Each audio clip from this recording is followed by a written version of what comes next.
La identificació activa és un aspecte clau en la seguretat del pacient, en la que estem implicats tant professionals com pacient i familiars.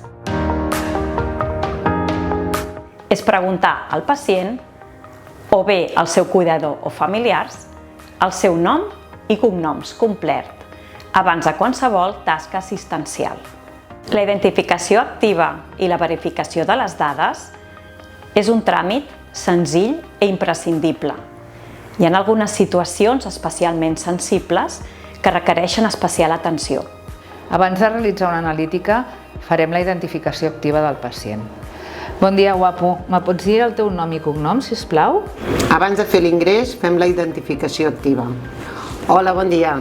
Em podria dir el seu nom i cognom, sisplau? Abans de realitzar un trasllat, fem la identificació activa del pacient. Bon dia, com es diu vostè?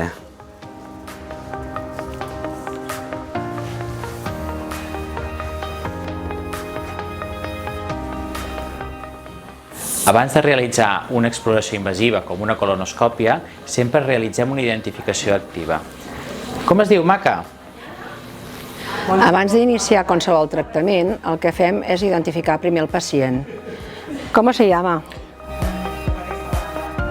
Vale, estem d'acord, doncs podem començar el tractament. Abans de fer una prova diagnòstica, com per exemple una radiografia, fent una identificació activa del pacient. Me diu el seu nom i cognom, si us plau. A urgències, abans de visitar un pacient, fem la identificació activa. Hola, com et dius? Em dius el teu nom i cognoms? Els professionals de la Corporació de Salut Selva-Maresme sabem de la importància de realitzar la identificació activa per tal de millorar la seguretat dels nostres pacients i evitar errors involuntaris. Els pacients, familiars i cuidadors, és molt important que també us impliqueu amb la realització de la identificació activa per vetllar per la seguretat del pacient.